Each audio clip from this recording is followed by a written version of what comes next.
Hey guys, thanks for joining me, and for those of you who celebrate, happy Black Friday.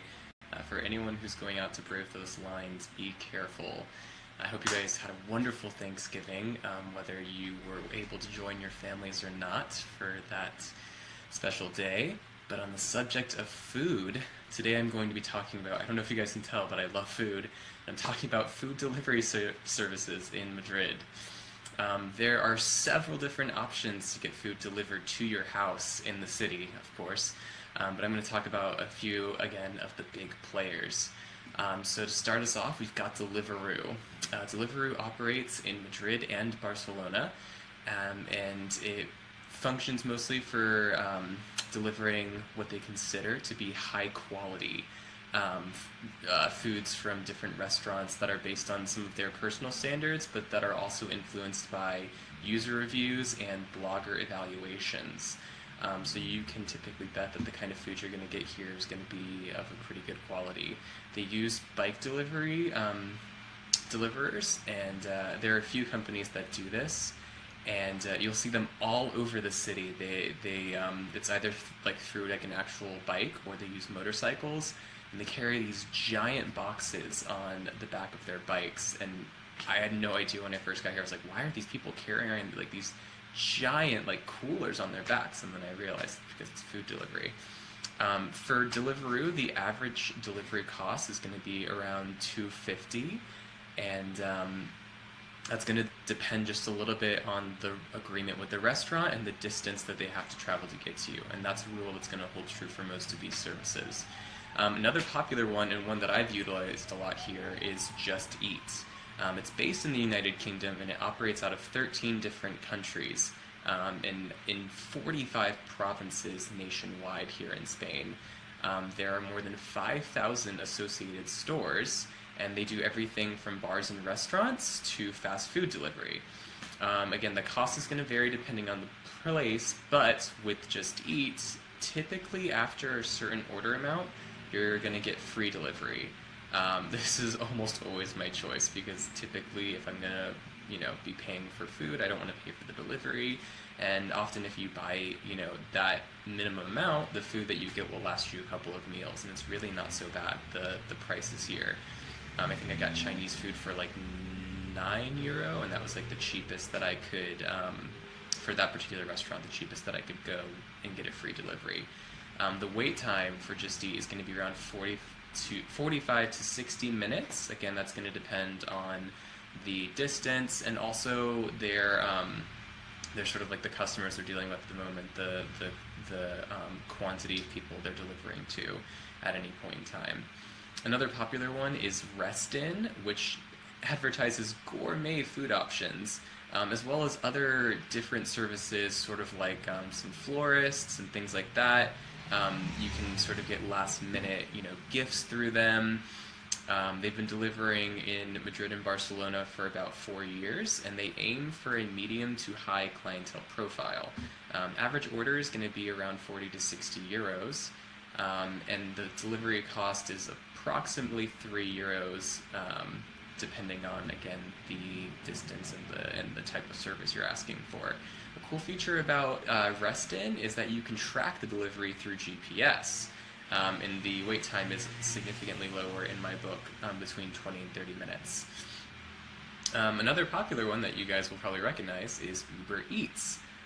This has both the website and app. Just Eat also has a website, and the average wait time is displayed based on the restaurant. So you'll get like a picture of the restaurant that you want to order from. It'll tell you the type of food it is. Maybe it's Japanese, Chinese, etc.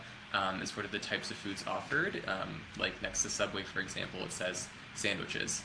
And they also, similar to a lot of restaurants or delivery services in the States, it has like, instead of dollar signs, little euro signs. So it kind of gives you, if not the exact price at the first glance, it'll tell you on average what you're going to be paying.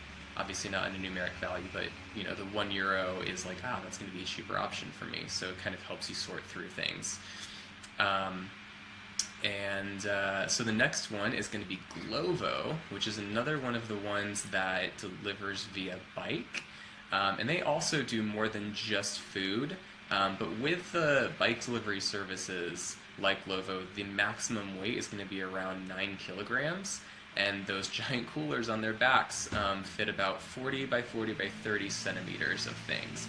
So, for example, they will deliver groceries to you around 3 to 4 bags worth, but it has to be things that fit within that container. A cool thing about Glovo is that all the users have smartphones, so you can keep in communication with your delivery person, and if you need to make any changes to your order and stuff, you can communicate directly with them and arrange that in real time, so you're not kind of bound to the, oh, well, I got, he gets to the door and like, actually, I don't really want this, or, obviously those are sort of different circumstances, but it allows you a lot more flexibility with your order. They operate out of France, Italy, and Spain, and one of the cool things is that depending on the area, so places like Madrid and Barcelona, bigger cities, they operate 24 hours a day. So that operating time is going to change depending on the location. For example, like north and south of Madrid, the hours get shorter. I think it was like 9 a.m. to midnight. But again, that's still a pretty good operating time, and of course it's going to depend on the types of restaurants that you're ordering from as well. So you've got to keep both those things in mind when you order through these delivery sites. On the topic of delivery and food, I talked with you guys, I think it was 2 weeks ago, about some of the grocers in Madrid. It turns out that these also, a lot of the major chains will deliver to your house as well. Now there is a minimum, I think, there's sort of like a range between 40 to 70 euros, so you have to order a pretty significant amount of food, because I never really spend more than like 25 to 35 euro at once at the grocery store. But this can be if you're willing to stock up on certain things like bread, or I drink a lot of almond milk, which you don't have to refrigerate right away. If you're willing to stock up on certain basics, I think it would actually be well worth investing in the home delivery services, because at that point you don't really have to think about, oh, when am I going to have time, and am I going to have to bring along my grandma cart with me to haul my groceries home, or if you're like me and you're still using a bag. So it sounds like a pretty convenient service, and they'll give you a window of time when they can actually deliver the food to your house, so that's super convenient. And one last trick when it comes to ordering food in general in Madrid, there are a couple phrases you guys should know, and that you'll hear pretty quickly. You'll pick it up, I think.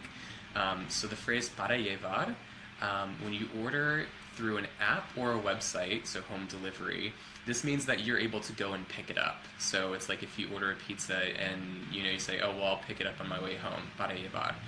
If you're ordering in person at the restaurant, a lot of times, or usually like cafes and such, if you order a coffee, they'll be like, para aquí, para llevar.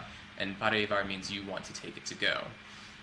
So when you want things delivered to your home and you're not going to pick them up, the expression they'll use is para entregar a domicilio. Domicilio. My pronunciation, guys, I apologize. This means that you actually want the food delivered directly to you.